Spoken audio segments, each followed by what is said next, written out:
নমস্কাৰ বন্ধুসকল, স্বাগত জনাইছোঁ আপোনাৰ মোৰ ইউটিউব চেনেল আসাম 2% লৈ। চ' বন্ধুসকল, আজি আমি ডিছকাছ কৰিম যিটো আসাম GDSৰ ৰিজাল্ট আছে সেই ৰিজাল্টৰ ওপৰত। গতিকে ইয়াৰ ৰিজাল্ট কেতিয়া আহিব সম্ভৱতঃ, আৰু নে ৰিজাল্টখন কেঞ্চেল হ'ব নেকি, নতুনকৈ ৰিএপ্লাই হ'ব নে কি হ'ব, সকলো ধৰণৰ আমি ভিডিঅ'ৰ মাজেৰে জৰিয়তে জানিম। গতিকে সেইবাবে ভিডিঅ' প্ৰথমৰ পৰা শেষলৈকে চাব। আৰু যদি আপোনালোকে আমাৰ চেনেলত নতুনকৈ আহিছে তেনেহ'লে চেনেলখন ছাবস্ক্ৰাইব কৰি ল'ব, কাৰণ আমি প্ৰত্যেক দিনাখন ইয়াত অসম পুলিচৰ আহি থকা অসম পুলিচৰ লগতে আন ষ্টেট লেভেলৰ সকলো ধৰণৰ এক্সামৰ এটাকৈ অফলাইন ভিডিঅ' প্ৰভাইড কৰি আছোঁ, GK GDS কাৰেণ্ট এফেয়াৰ লগতে। চ' বন্ধুসকল, আজি আমি মেইন টপিকৰ ওপৰত কথা পাতিম। চ' বলক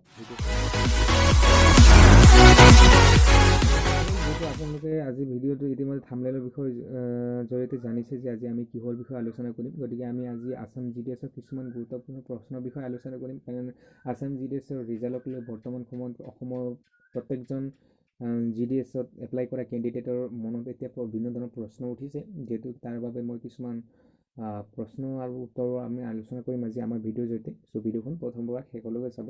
আপোনালোকৰ যিহেতু 919টা পদৰ বাবে আসাম GDSৰ যিটো এপ্লাই আছিলে সেই এপ্লাইটো 2019 চনত কমপ্লিট হৈছিলে। গতিকে এই ছেপ্টেম্বৰ মাহতে ইয়াৰ এপ্লাইখন সম্পূৰ্ণ হৈছিলে। ছেপ্টেম্বৰ, অক্টোবৰ, নৱেম্বৰ, ডিচেম্বৰ, জানুৱাৰী, ফেব্ৰুৱাৰী, মাৰ্চ, এপ্ৰিল, বৰ্তমান সময়লৈকে 8 মাহ হৈছে। কিন্তু ইয়াৰ যিটো ৰিজাল্টৰ প্ৰচেছ হয় সেই ৰিজাল্টৰ প্ৰচেছৰ প্ৰত্যেক ৰাজ্যৰে 4 বা 5 মাহৰ ভিতৰতে ইয়াৰ ৰিজাল্টটো ওলোৱা হয়।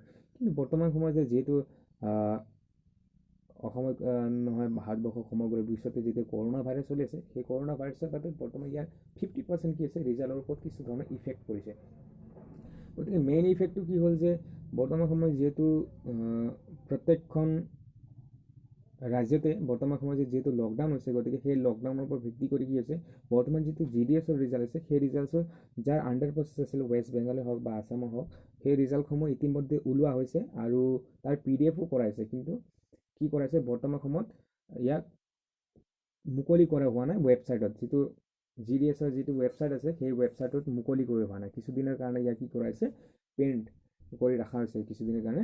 গতিকে যদিহে পৰিস্থিতি ভাল হয়, অহা 3 মে'ৰ ভিতৰত পৰিস্থিতি যদি ভাল হয়, তেনেহ'লে বিশেষ সম্ভৱতঃ যি আসাম যিটো GDS আছে সেই GDSৰ ৰিজাল্ট মুকলি কৰি দিয়া হ'ব। আৰু যিবিলাক এক্সাম আছে বা হ'বলগীয়া এক্সাম আছে বা স্কুল কলেজ আছে, সেই কিছুমান দিনৰ পিছত ষ্টাৰ্ট হ'ব পাৰে। কিন্তু ইয়াৰ যিটো ৰিজাল্ট আছে GDSৰ সেই ৰিজাল্টটো যিটো পেণ্ডিঙত আছে, কিন্তু ইয়াক কি কৰা হ'ব, ৰিজাল্ট ৰিলিজ কৰি দিয়া হ'ব। যিটো আণ্ডাৰ প্ৰচেছ আছে সেই আণ্ডাৰ প্ৰচেছৰ পৰা ইয়াক ৰিজাল্ট লগে লগে ৰিলিজ কৰি দিয়া হ'ব। গতিকে অহা 3 মে'ৰ সময়লৈকে বৰ্তমান আপোনালোকে অপেক্ষা কৰক আৰু চাব যে অহা যদি 3 মে'ৰ ভিতৰত লকডাউনটো খোলা হয়, তেনেহ'লে আসাম GDSৰ যিটো ৰিজাল্ট পেণ্ডিঙত হৈ আছে সেই ৰিজাল্টটো ইতিমধ্যে মুকলি কৰি দিয়া হ'ব। আৰু ইয়াৰ যিটো ৰিজাল্টটো কেঞ্চেল হোৱাৰ কথা আছে, গতিকে সেই ৰিজাল্টটো কেঞ্চেল নহ'ব বৰ্তমান সময়লৈকে। মই বিভিন্ন ধৰণৰ মানুহৰ লগত আসাম GDSৰ জড়িত বিভিন্ন ধৰণৰ মানুহৰ লগত মই কণ্টেক্ট কৰি ইতিমধ্যে জানিব বিচাৰিছোঁ যে ইয়াৰ কোনো ধৰণৰ ৰিজাল্ট কেঞ্চেল কৰা নহ'ব। এইটো ৰিজাল্টটো ইতিমধ্যে পেণ্ডিং আছে, ৰিজাল্টটো ইতিমধ্যে ওলাইছে, কিন্তু সেইটো বৰ্তমান ৱেবছাইটত দিয়া হোৱা নাই। গতিকে আপোনালোকে আৰু 7 বা 8 দিন অপেক্ষা কৰক। ইয়াৰ পিছতে আপোনালোকৰ সকলো যিমানজনে আসাম GDSৰ কাৰণে 919টা পদৰ বাবে আপোনালোকে এপ্লাই কৰিছে, সেই আপোনালোকৰ ৰিজাল্টটো সোনকালে পাই যাব।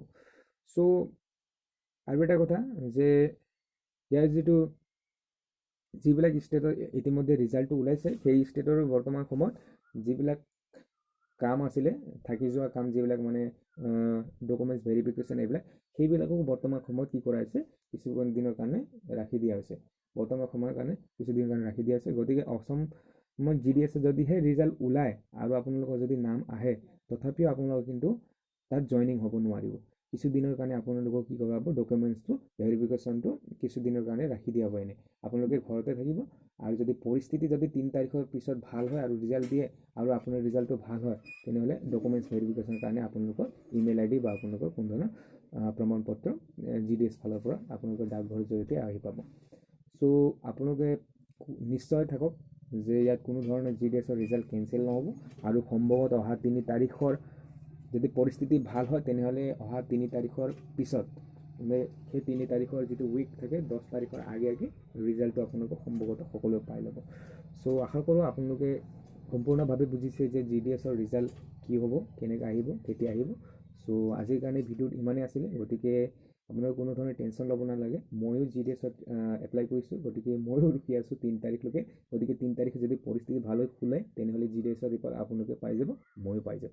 চ' বন্ধুসকল, আজিৰ কাৰণে ভিডিঅ'ত ইমানেই আছিলে। লগ পাম নেক্সট ভিডিঅ'লৈ। তেতিয়া কাৰণে bye, take care all of you. আৰু আপুনি যদি আমাৰ চেনেল নতুন আছে তেনেহ'লে চেনেলখন ছাবস্ক্ৰাইব কৰি ল'ব আৰু বেল আইকন প্ৰেছ কৰি ল'ব, কাৰণ ইয়াত লেটেষ্ট নিউজ যদি ইয়াৰ GDSৰ ৰিজাল্ট আহে তেনেহ'লে ৰিজাল্টটো মই আপোনাৰ PDF সহ আপোনালোকৰ ওচৰত লৈ আহিম এটা ভিডিঅ'। আৰু ইয়াৰ লগতে আমাৰ যিটো চেনেল আছে, চেনেলত আছাম পুলিচৰ লগতে ষ্টেট লেভেলৰ বিভিন্ন ধৰণৰ এক্সামৰ গুৰুত্বপূৰ্ণ প্ৰশ্নসমূহ সদায় আলোচনা কৰা হয়। ৰিজনিং হওক, মেথছ বা আছাম GK GDS বা ইণ্ডিয়ান কাৰেণ্ট এফেয়াৰ, সকলো ধৰণৰ ইয়াত প্ৰশ্ন আলোচনা কৰা হয়।